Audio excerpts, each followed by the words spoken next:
여러분 반갑습니다. 전자공학 일반 4주차 비대면 수업을 진행하겠습니다.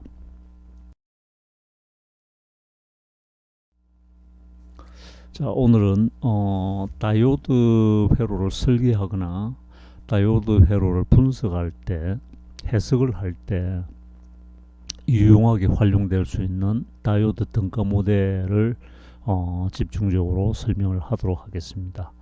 자, 우선 이 등가 모델을 우리가 이해하기 앞서 가지고 앞에서 배웠던 다이오드에 대한 기초적인 내용을 다시 한번 언급하도록 하겠습니다.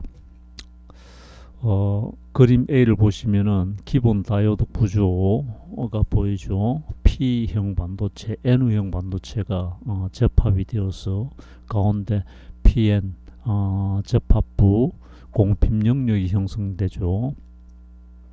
자, 이러한 다이오드를 우리가 기호로, 회로도상의 기호로 표시할 때는 B 그림과 같이, 상단 B 그림과 같이 왼쪽 P형 영역의 단자를 에노드, 오른쪽 N형 영역의 단자를 캐소드라고 부릅니다.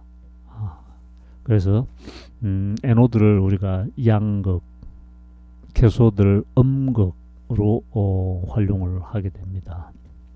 자, 다시 왼쪽으로 가서 N형 영역은 음극 캐소드, P형 영역은 양극 에노드. 자, 우리 다이오드 전류가 흐르는 방향에 다이오드 기호를 보면 화살표로 표시가 되어 있죠.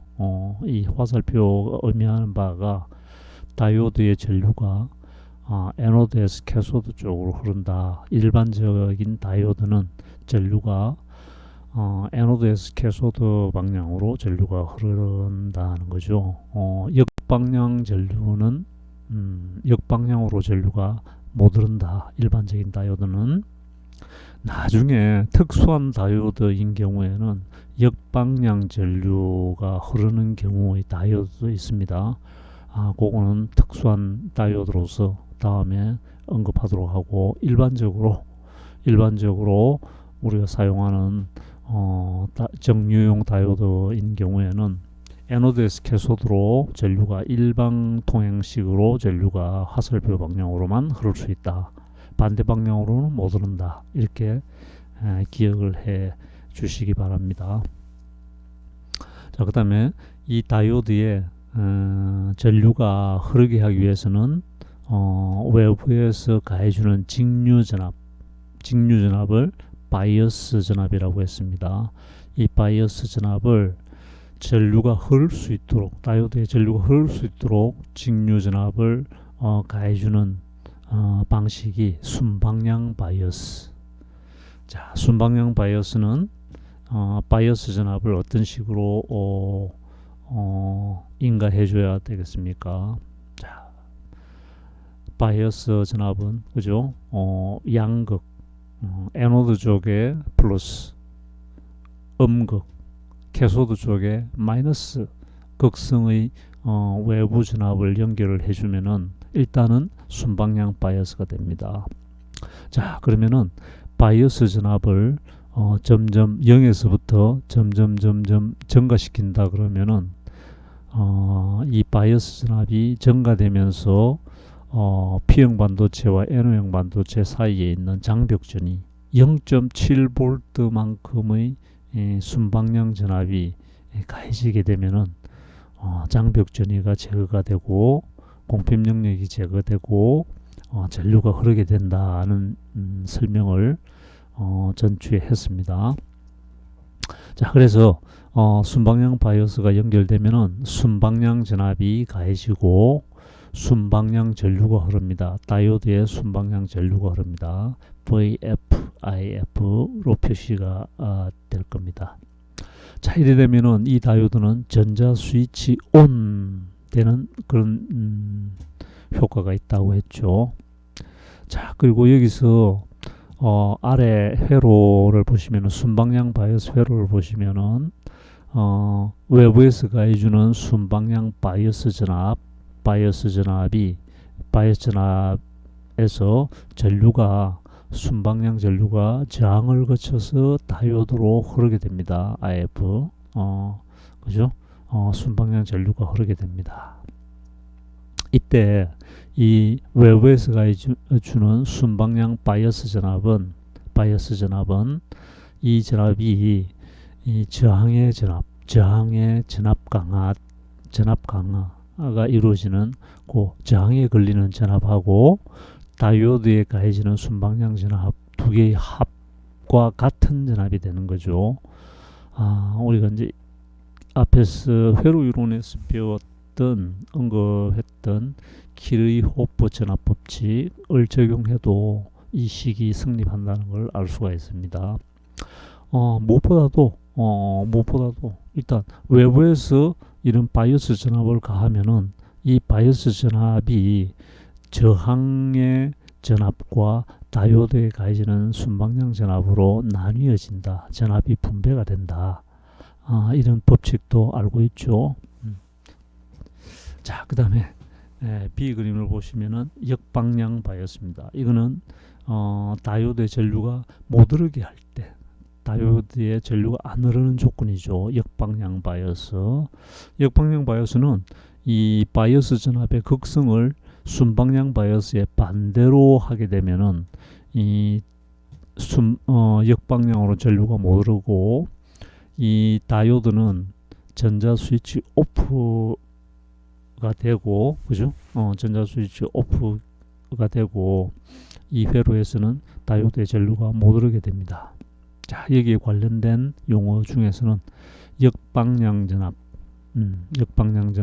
그 다음에 역방향 항복 전압이라는 또 용어가 있었죠. 이 역방향 항복 전압은 외부에서 가해주는 역방향 바이어스 전압이 과도하게 클 때, 그러니까 이 다이오드가 견딜 수 없을 정도의 큰 역방향 바이어스 전압을 가해주면은 역방향으로 전류가, 그러니까 캐소드에서 오른쪽, 캐소드에서 왼쪽 에노드 방향으로 역방향 전류가 흘러버립니다. 그래 되면은 주변에 있는 회로에 과도한 전류가 흘러서 이 전체 회로에 문제가 발생하겠죠. 자, 그래서 이 역방향 전류가 흐르게 되는 그때의 전압을 역방향 항복 전압이라고 불렀습니다. 자, 이제부터 다이오드 모델 두 가지를 설명을 드리겠습니다. 이 다이오드 모델은 다이오드 회로를 설계하거나 다이오드 회로를 분석할 때 유용하게 활용될 것입니다. 자, 우선 첫 번째, 이상적인 다이오드 모델. 이 다이오드를 우리는 전자 스위치로 생각한다. 전자 스위치로만 생각한다. 그리고 다이오드의 공핍 영역에 실리콘 다이오드인 경우에는 0.7V의 장벽 전위가 있습니다. 그 0.7V의 장벽 전위를 무시하고 오로지 다이오드를 전자 스위치 기능으로만 생각할 경우 이상적인 다이오드 모델이라고 우리가 명칭을 부릅니다. 그러니까 다이오드 대신에 다이오드가 있던 자리에 스위치로 대치를 하면은 그 다이오드 회로를 우리가 쉽게 해석을 할 수 있다, 이런 뜻입니다. 자, 그럼 1-2식을 보시면은, 자, 순방향 바이어스가 가해지면은 이 다이오드는 전자 스위치 온이 되죠. 에노드와 캐소드가 연결이 됩니다. 그래 되면은 바이어스 전압에서 순방향 바이어스 전압을 통해서 전류가 다이오드 쪽으로 흐르게 되죠. 순방향 전류가 흐릅니다. 자, 이때 흐르는 순방향 전류의 크기는 얼마인가를 1-2식에 나타냈습니다. 자, 이거는 오음의 법칙을 적용한 겁니다. 예를 들어서 지금 바이어스 전압을 통해서 우리가 전류가 다이오드 쪽으로 흐른다 하면은 이 순방향 전류는 저항을 거쳐서 다이오드로 흐르게 됩니다. 그죠? 그러면 이 저항을 통해서 흐르는 전류와 다이오드를 흐르는 순방향 전류는 같은 전류가 됩니다. 그래서 다이오드에 흐르는 순방향 전류 계산할 때 이 저항에 흐르는 전류가 얼마인가 ohm의 법칙을 통해서 계산을 하면은 그게 바로 다이오드에 흐르는 순방향 전류가 된다 하는 뜻입니다. 1-2식은 그런 개념이니까 잘 기억해 놓으시고, 순방향 전류는 ohm의 법칙, I는 전류 I는 저항 R분의 전압, 저항 양단의 전압. 자, 그죠? 자, 여기서 그래서 저항 R 리미트, 아래 첨자가 리미트 되어 있는데, 리미트는 제한이라는 뜻이죠. 그러니까 뭘 제한한다는 뜻입니까? 다이오드로 흐르는 전류를 제한한다 이런 뜻입니다. 그러니까 이 다이오드를 보호하기 위해서 붙여놓은 보호 저항이다 이렇게 생각을 하면 되겠습니다. 이 저항이 없으면은 갑자기 큰 전류 잘못해서 어떤 돌발 상황에서 큰 전류가 다이오드로 흐르면은 다이오드에 무리를 줄 수 있으니까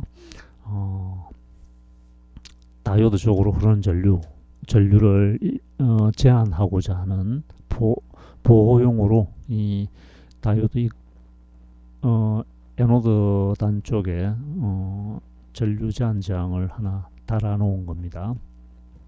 자, 그래서 순방향 전류는 이 저항값 분의 이 저항 양단의 전압차. 지금은 저항 아래쪽 아래쪽 단자 플러스 단자 쪽에는 외부의 바이어스 전압이 연결되어 있고, 그죠? 반대쪽 마이너스 단자 쪽에는 이 바이어스 전압의 마이너스 극성 쪽으로 연결되어 있죠. 그러니까 이 저항 양단의 전압은 이 바이어스 전압인 겁니다. 저항 양단의 전압차는 이 외부 바이어스 전압밖에 없죠. 자, 그 다음에 역방향 바이어스일 경우에는 이 다이오드가 역방향 전류가 못 오르니까 이 스위치 오프 상태와 같아. 그래서 스위치가 끊어진 오프된 전자 스위치로 다이오드를 대체하면은 이 다이오드 회로를 쉽게 해석할 수 있다 이런 뜻입니다. 지금까지 설명한 것이 다이오드의 이상적인 다이오드 모델을 나타냅니다. 자, 그 다음에 실제적인 다이오드 모델. 이 실제적인 다이오드 모델이 실제 우리가 다이오드 회로를 해석하거나 그 다음에 다이오드 회로를 설계할 때 가장 많이 활용되는 실제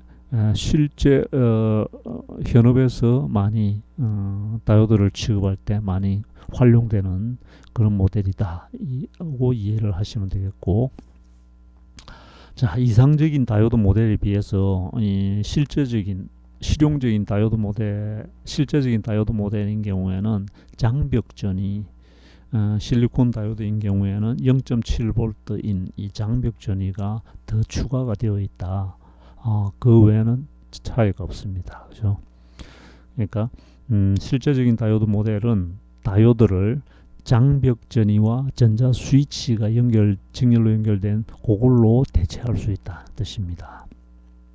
장벽 전위와 전자 스위치가 직렬로 연결된 그 형태가 우리가 다이오드다 이렇게 생각을 하는 거죠. 그런 개념이 실제적인 다이오드 모델입니다. 그 다음에 이제 여기서 우리가 다이오드 회로가 주어지고 그 다이오드에 흐르는 순방향 전류가 얼마인가 이 계산하는 문제가 종종 외부에서 치는 시험에 종종 그런 문제가 나옵니다. 실제 다이오드 해도를 취급할 때도 이 순방향 전류가 얼마나 흐르는가, 몇 미리암페어가 흐르는가를 계산할 수는 있어야 되겠죠. 자, 그러면은 오른쪽 그림을 봅시다. 오른쪽에 A 순방향 바이어스 그림을 보시면은 다이오드 회로를 보시면은 다이오드가 있던 자리에 실제적인 다이오드 모델로 순방향 전압 실리콘인 경우 0.7V입니다. VF 0.7V와 전자 스위치 전자 스위치로 두 개가 직렬로 연결된 이 모델을 다이오드 대신에 그린 겁니다. 표시한 겁니다. 다이오드로 표시되어 있을 때는 이 전류가 어떻게 흐르는지, 이 안에 어떤 식으로 다이오드를 취급해야 될지 좀 막연한데, 이 다이오드를 이런 등가 모델로 바꾸어서 회로를 해석하면 좀 더 쉽게 회로를 해석할 수 있다는 거죠. 자, 봅시다. 이런 해석은, 이런 회로의 해석은 우리가 회로 이론 시간에 또 충분히 다루게 될 겁니다. 자, 봅시다. 순방향 바이오스에서 순방향 바이오스가 가해지면은 순방향 전압과 전자 스위치로 온 상태로 대체가 되고, 여기에 순방향 전류가 흐릅니다. 그러면은 결국 또 이 순방향 전류가 얼마나 흐르는가를 계산하는 게 우리가 핵심이 되겠습니다. 자, 오른쪽에 B 그림은 역방향 바이오스입니다. 역방향 바이오스는 순방향 전압이 없습니다. 그죠? 순방향 전압이 없고, 또 순방향 전류도 안 흐릅니다. 스위치 오프 상태니까. 그래서 B 그림은 단순하게 스위치가 끊어진 상태로 다이오드를 대체하면 되는 겁니다. 그죠? 순방향 전류 계산할 필요도 없죠. 전류가 안 흐르니까. 자, 아래쪽 특성 곡선을 보시면은 실리콘 다이오드일 경우에는 순방향 전압이 점점 0에서부터 점점 증가해서 0.7V가 되는 순간 전자 스위치 온 되면서 순방향 전류가 바로 흐르죠. 우리 일반적으로 스위치를 오프한 상태에서는 전류가 안 흐릅니다. 불이 안 오죠. 스위치를 온 하는 순간 갑자기 전류가 흘러서 우리 조명에 불이 오죠. 그걸 연상하시면은 이 특성 곡선, 다이오드의 특성 곡선은 쉽게 이해가 되리라 봅니다. 자, 다시 왼쪽으로 돌아가서 순방향 전류 계산은 실리콘 다이오드인 경우에는 순방향 전압이 0.7V입니다. 내부 장벽 전이가 0.7V니까 그걸 제거만 해주면은 다이오드를 통해서 전류가 흐를 수가 있죠. 그래서 순방향 전압, 외부에서 가해주는 바이오스 전압에 의해서 다이오드에 분배되는 전압이 순방향 전압입니다. 그 순방향 전압이 일반적으로 실리콘 0.7V, 0.7V죠.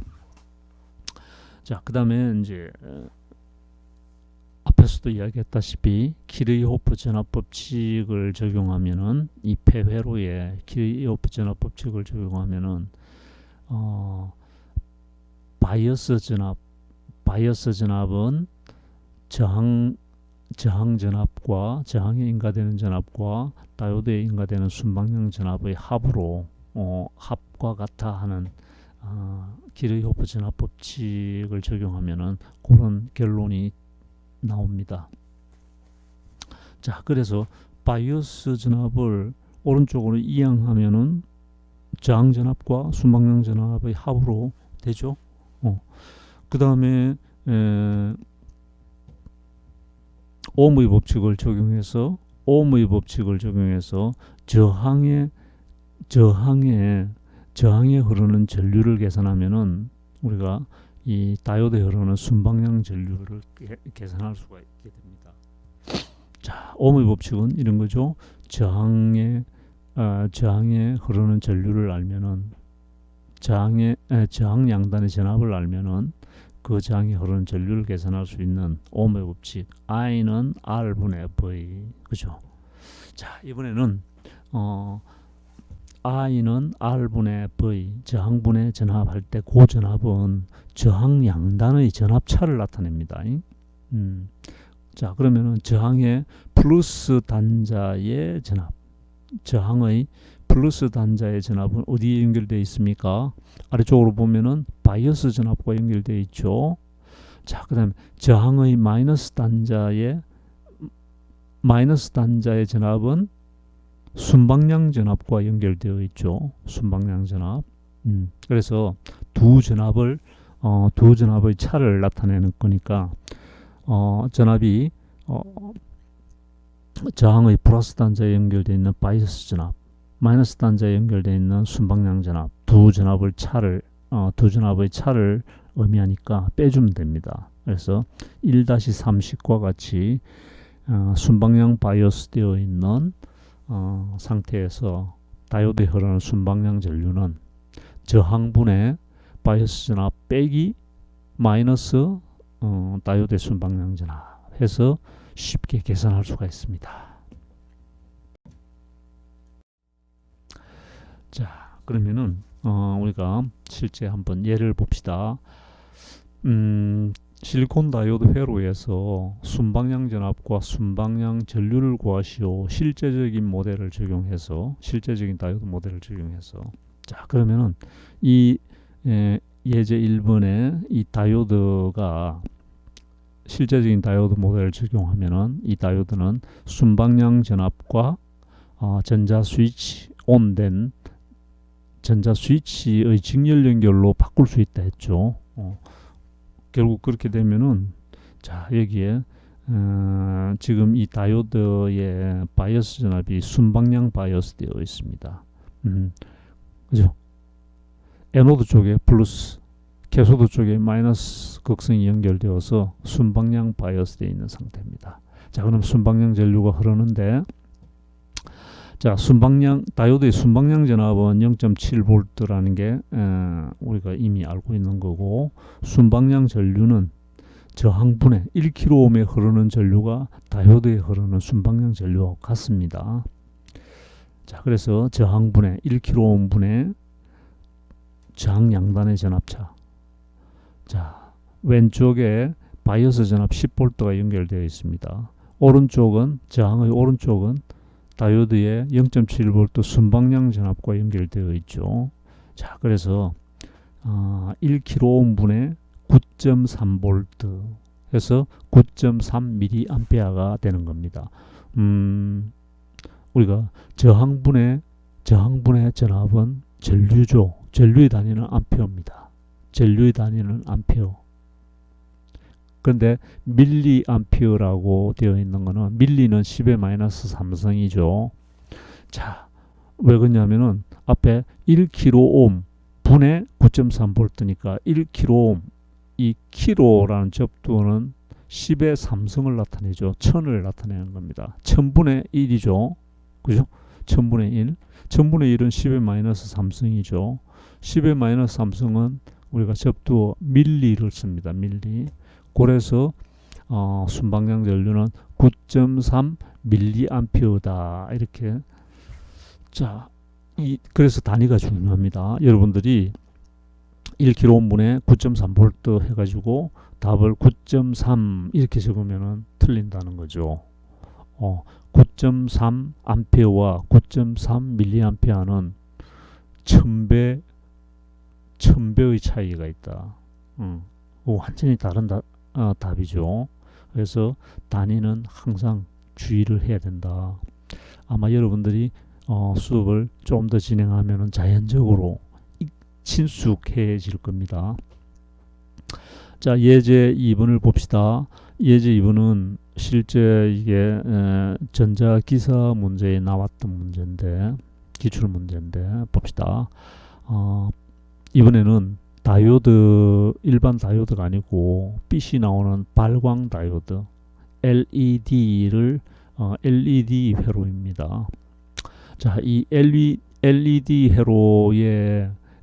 회로에서 이 LED가 갖는 순방향 전압은 2.4V입니다. 이렇게 문제가 주어졌죠. 보통 일반적인 우리 정류용 다이오드, 일반적으로 우리가 사용하는 회로에서 사용하는 일반 다이오드인 경우에는, 실리콘 다이오드인 경우에는 순방향 전압이 장벽전이니까 0.7V입니다. 그런데 이 LED인 경우에는 순방향 전압이 0.7V가 아니고 0.7V보다는 높습니다. 그래서 이 순방향 전압은 LED의 종류마다 규격표에 순방향 전압이 제시가 됩니다. 주어집니다. 만들 때 빛을 내기, 전류가 흐르면 빛을 내기 위한 다른 물질들이 같이 주입이 되면서 일반 다이오드와는 다른 순방향 전압을 특성으로 갖게 됩니다. 자, 지금 이 문제에서는 2.4V의 순방향 전압이 주어졌습니다. 자, 이때 이 LED 발광 다이오드에 흐르는 전류, 순방향 전류는 몇 미리암페어인가 바로 이제 여러분들이 암산이 가능하겠죠. 지금 바이오스 전압이 플러스 마이너스 LED에 순방향 바이오스 되어 있다는 걸 알 수 있습니다. 그럼 순방향 전류가 흐르는데 이 순방향 LED에 흐르는 순방향 전류는 저항 1kΩ을 흐르는 전류와 동일합니다. 자, 그러면은 저항이 흐르는 전류 ohm의 법칙 1kΩ분의 저항 양단의 전압의 차를 나타냅니다. 저항분의 전압이 전류인데 그때 전압은 저항 양단의 전압 차를 의미합니다. 전압의 차이, 두 단자 사이의 전압의 차이. 자, 그러면은 1kΩ의 위쪽 단자에 바이어스 전압 5V가 연결되어 있습니다. 아래쪽 단자에는 1kΩ의 아래쪽 단자에는 LED의 순방향 전압 2.4V가 연결되어 있죠. 그럼 두 단자 사이 전압 차는 당연히 2.6V가 되겠죠. 그래서 1kΩ분의 2.6V 답은 2.6mA 이렇게 이제 이런 회로를 보면은 순방향 전류는 암산으로 바로 이제 계산할 수 있겠죠. 자, 이번엔 두 번째 다이오드 2장으로 넘어가서 이제 다이오드를 응용을 해봅시다. 다이오드를 여러 회로에서 응용을 할 수가 있는데 우선 이 장에서는 우리가 가장 중요한 전원, 직류전원, 발전소에서 전기를 생산하면 교류가 되죠. 교류 전기가 됩니다. 그 교류 전기를 가지고 우리 가정까지 전달이 됩니다. 그럼 가정에 있는 벽 콘덴서에서 나오는 전원은 교류 전압이 됩니다. 교류 전압, 발전소에서 생산한 교류 전압 형태가 됩니다. 그 전압을 우리가 일반적으로 TV나 가전제품 안에 있는 각종 회로, 회로들에서 사용하는 전원은 직류 전원이 많습니다. 대부분 직류 전원을 활용합니다. 자, 그러면은 직류 전원은 교류 전원을 받아가지고 직류 전원으로 변환을 해야 됩니다. 교류를 직류로 변환을 해야 된다는 거죠. 그때 중요하게 사용되는 핵심 부품 중에 하나가 우리가 지금까지 살펴본 다이오드입니다. 다이오드라는 부품입니다. 그래서 두 번째 장에서는 이 다이오드를 이용해서 교류 전기를 직류 전기로 바꿀 때 사용되는 회로, 그 회로에 다이오드가 어떻게 동작을 하는지 그 응용에 대해서 집중적으로 살펴보도록 하겠습니다.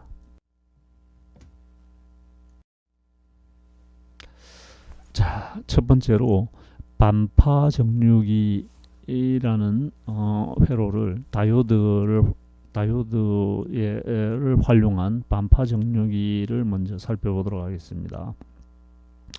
자, 우리가 다이오드는 한 방향으로만 전류를 흘리고 다른 방향으로는 전류를 차단하는 그런 기능이 있다고 우리가 앞에서 계속 언급을 했습니다.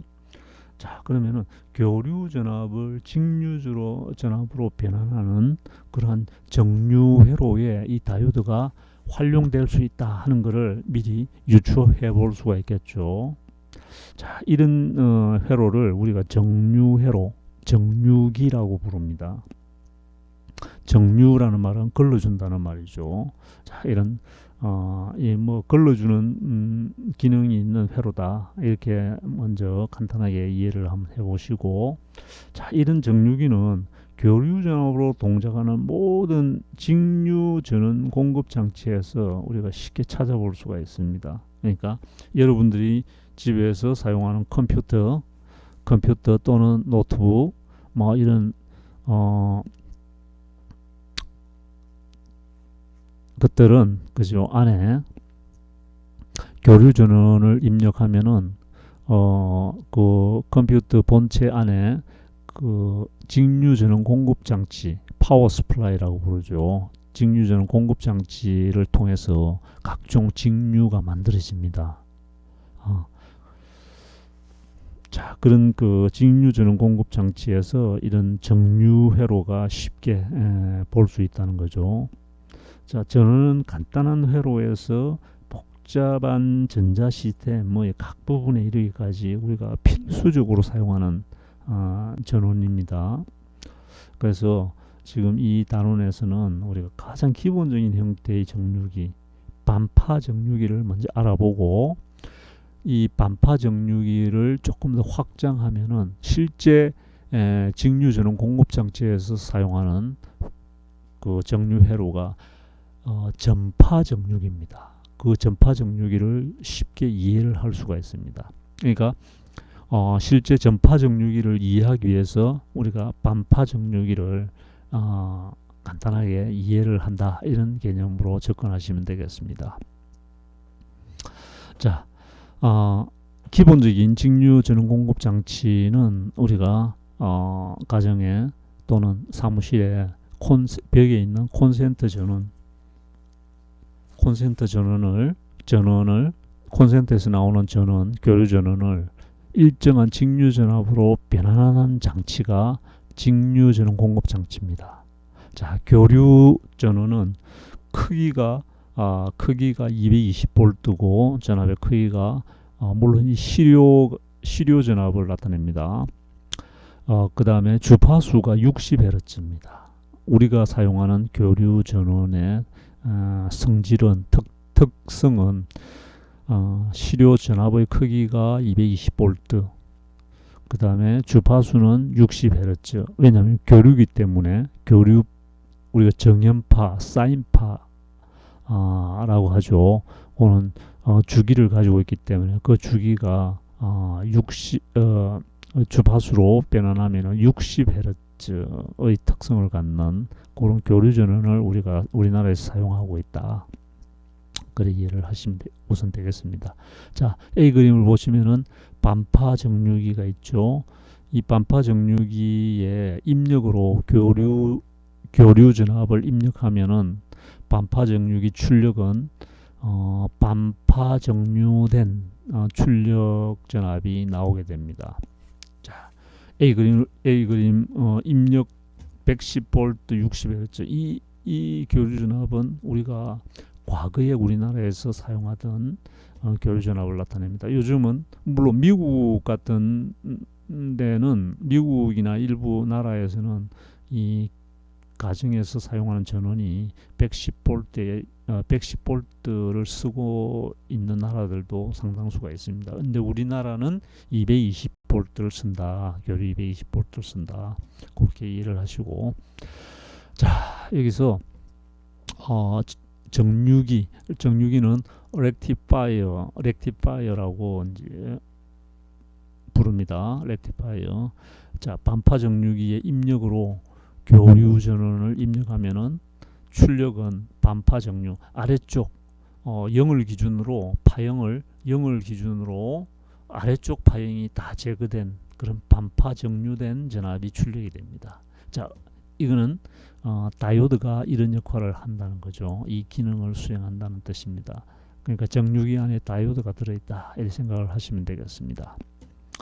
자, B 그림은 이제 실제 우리가 사용하는 직류 전원 공급 장치 안에 회로를 몇 개의 블럭으로 나누어 보면은, 자, 교류 입력이 들어오면은 교류 입력이 들어오면은 정류기, 전파 정류기를 거쳐서 필터를 거쳐서 레귤레이트 정전압 조정기를 거치고 나면은 실제 각종 회로에서 요구되는 직류 전압이 만들어집니다.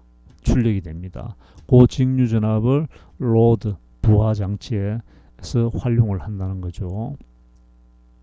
자, 이런 그 과정을 거쳐서 교류가 직류로 변환이 될 겁니다. 자, 그 중에서 오늘 간단하게 반파 정류기에서 살펴볼 것은 이 렉티파이어, 교류가 들어와서 반파 정류된 출력이 어떻게 만들어지는가를 이해해 보는 시간이 되겠습니다.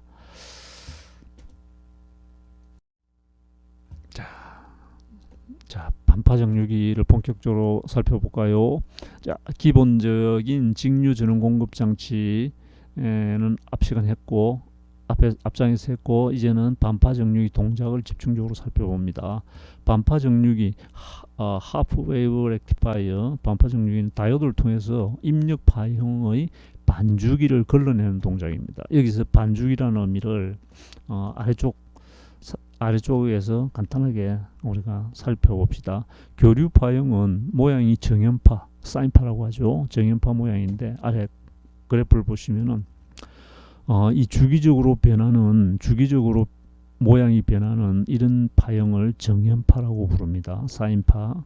자, 여기서 주기라는 말은 이런 모양으로 변하는 정연파의 파형이 0에서부터 시작해서 하나의 완전한 파형이 완성되는 데까지 걸리는 시간, 파형이 한번 완성되는 데 걸리는 시간, 단위는 초입니다. 시간, 초, 세컨드. 이 한 파형이 완성되는 데 걸리는 시간을 우리가 주기라고 부릅니다. 한 주기. 그러면은 반주기는 그 파형의 절반을 반주기라고 그러죠. 자, 주기라는 용어 기억하세요. 그 다음에 주파수라는 또 용어가 있습니다. 주기와 주파수는 같은 의미입니다. 근데 이제 계산은 서로 반비례. 주기를 역수를 취하면은 주기의 역수가 주파수가 됩니다. 자, 그거는 이제 다음에 회로 이론 시간에 좀 더 자세히 보충하기로 하고, 우선 여기서는 용어를 개념만 파악하세요. 주파수는 1초가 중요합니다. 기준 1초에 이 완성되는 파형이 몇 회가 되느냐, 그게 주파수 개념입니다. 그러니까 1초에 완성되는 요 주기, 1초에 완성되는 이 파형이 1초에 3개가 완성이 된다. 1초 안에 이 주기가 3개가 있다. 3개의 완전한 파형이 1초에 완성이 된다. 그러면은 주파수로 3Hz 이렇게 우리가 부르는 겁니다. 이 주기가 1초일 경우에는 하나의 파형이 완성되는 걸리는 시간이 1초인 경우에는 1Hz. 그러니까 1초에 이 완성된 파형이 2개가 완성이 되면은 2Hz, 3개면은 3Hz 이런 식으로 계산이 되죠. 그래서 주기하고 주파수는 서로 반비례 관계에 있다. 그러니까 3Hz를 주기로 나타내면은 3분의 1초가 되는 거죠.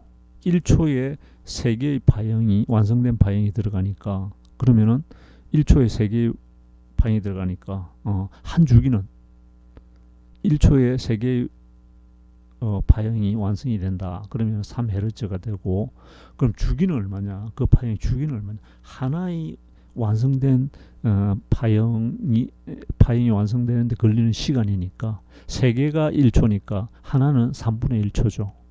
그래서 주기하고 주파수는 역수관계에 있다. 이해가 되죠? 자, 그 다음에 오른쪽 그림을 봅시다. 전자 스위치, 이 다이오드를 반파 정류기라고 생각하세요. 다이오드를 반파 정류기라고 생각하세요. 자, 다이오드 반파 정류기에 왼쪽에 교류 전압이 입력되고 있습니다. 반파 정류기 왼쪽에 교류 전압이 입력되고 있습니다. 그러면은 다이오드를 거쳐서 반파 정류기를 거쳐서 출력이 되어서 RL은 부하 저항입니다. 저항으로 출력이 나오겠죠. 저항의 전류가 흐르니까 다이오드를 거쳐서 흐르는 순방향 전류가 저항에 흐르면은 ohm의 법칙에 의해서 전압 강화가 생기죠. V out, 그게 출력 전압입니다. 이 회로에서는 출력 전압의 모양이 이렇게 되는 겁니다. 오른쪽처럼. 자, 입력 전압이 T0에서 T1, T2까지 한 주기가 됩니다. 그죠? 한 주기 요런 파형이 입력이 됩니다. 입력이 되면 정연파가 입력이 됩니다. 그러면은 다이오드 반파 정류기를 거치면은 반주기 T0에서 T1까지 이 반주기만 다이오드를 거쳐서 부하장의 출력 전압으로 나타납니다. 왜 그러냐면은 자 보세요. 이 반파 정류기에 해당되는 다이오드 입장에서 보면은 왼쪽에서 입력되는 교류 전원이 어떤 경우에는 순방향 바이어스가 되고 어떤 경우에는 역방향 바이어스가 됩니다. 자, 그래서 T0에서 T1 이 플러스 전압이 들어오면은 플러스 전압이죠. 0보다 위에 있는 전압 플러스 전압이 들어오면은 이 다이오드 입장에서는 순방향 바이어스가 됩니다. 그죠? 순방향 바이어스가 됩니다. 그런 경우에는 이제 순방향 전류가 흐르죠. 순방향 바이어스가 입력될 때는 순방향 전류가 흐르고 그 전류가 부하장에 흘러서 출력 전압이 만들어지죠. 자, 그 다음에 T1에서 T2까지는 역방향 바이어스입니다. 다이오드 입장에서는 역방향 바이어스가 가해지는 거죠. 그러면은 순방향 다이오드는 전자 스위치가 오프되는 것과 마찬가지입니다. 그래서 역방향 바이어스 전압이 입력될 때는 전류가 안 흐르죠. 안 흐르면은 RL 부하장 입장에서는 전류가 없으니까 안 흐르니까 전압이 없습니다. 출력 전압이 없다는 거죠. 그래서 결론적으로 C 그림과 같이 교류 반파 정류기에 교류 입력이 들어오면은 이 다이오드를 거쳐서 순방향 바이어스가 되는 그 입력만 출력으로 나타난다 이런 뜻입니다. 역방향 바이어스 되는 입력 전압은 출력이 나타나지 않는다 이런 뜻이죠. 이런 식으로 반파 정류 교류 정연파가 반주기만 다이오드를 통과해서 출력이 나타나는 이런 반파 출력이 나오게 된다는 뜻입니다.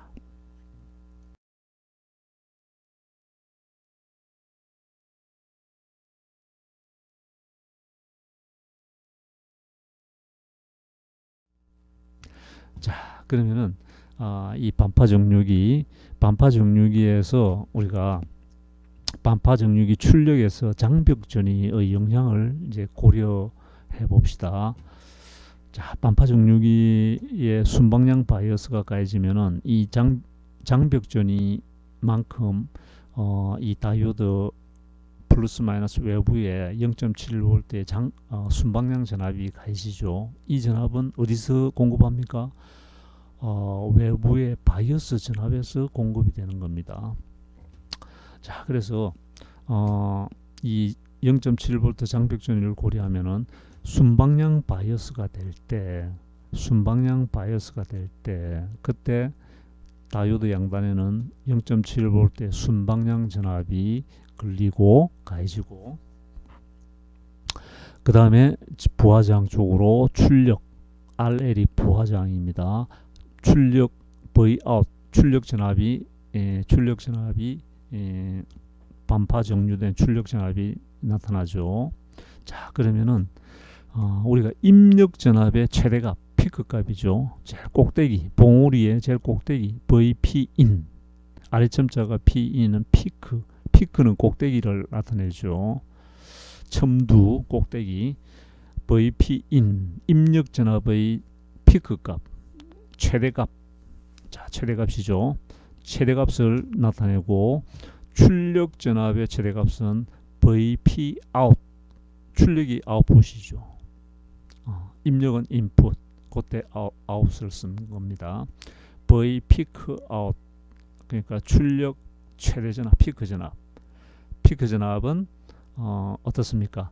입력 최대 전압 VP in에서 이 입력 최대 전압이 공급이 되면은 거기에서 그 전압의 일부가 이 다이오드 0.7V 순방향 전압으로 분배가 됩니다.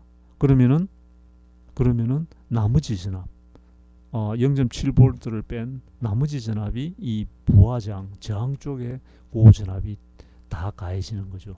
우리 회로 이론에서 전압 분배 법칙 했었죠. 전압 분배 법칙.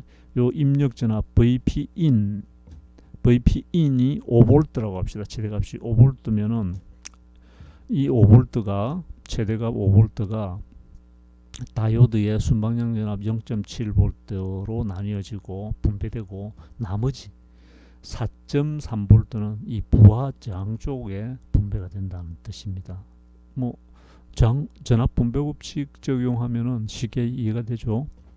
그래서 출력 전압의 최대값은 입력 전압 최대값에서 이 순방향 전압 뺀 거하고 같아. 자, 아래쪽에 식을 보면은 반파 정류기 출력 전압은 입력 전압의 최대값에서 순방향 전압 0.7V 뺀 값 2-20과 같이 우리가 계산할 수 있다. 자, 그 다음에 예를 봅시다. 예를 보시면은 주어진 입력 전압에 대해서 각 실리콘 반파 정류기 회로의 출력 전압을 그리시오. 앞장에서 했던 걸 그대로 가져오시면 됩니다. 자, 봅시다. 다이오드 1N4001이라는 이 다이오드 왼쪽에서 교류 신호가 입력이 됩니다. 최대값이 5V죠. 최대 5V, 피크가 5V고 아래쪽 피크가 마이너스 5V입니다. 이런 정연파 교류 전압이 입력되고 있습니다. 그러면은 이 순방향이 되는 플러스 전압이 입력될 때는 이 다이오드 입장에서는 순방향 바이어스가 됩니다. 그죠? 순방향 바이어스일 때 순방향 전류가 흐르고 그 순방향 전류가 부하장 RL 1.0kΩ의 부하장으로 순방향 전류가 흐릅니다. 그러면은 ohm의 법칙 I 곱하기 R 해서 출력 전압이 인가되는 거죠. 출력 전압이 전압 강화가 생기는 거죠. 자, 그럼 그 전압이 얼마입니까? 입력 전압의 피크가 플러스 5V입니다. 그러면은 이 다이오드의 0.7V 순방향 전압을 빼고 나머지 전압이 이 저항 쪽에 인가됩니다. 전압 분배가 되죠. 그럼 그게 4.3V가 되죠. 최대값이 출력 전압의 최대값은 4.3V가 되는 그런 반파 정류된 출력 전압이 형성된다는 거죠. 그림 아래쪽 그림 A를 보시면은 반주기만 출력이 됩니다. 나머지 아래쪽 마이너스는 다이오드가 역방향 바이어스가 되어서 출력이 되지 않습니다. 그래서 반파 정류된 이 파형의 최대 전압은 4.3V인 그런 반파 정류된 파형이 출력된다. 그 다음에 오른쪽도 여러분들이 쉽게 이제 이해가 되겠죠. 이상으로 다이오드를 간단하게 응용한 반파 정류기를 다루었습니다. 자, 여러분들 수고 많았습니다.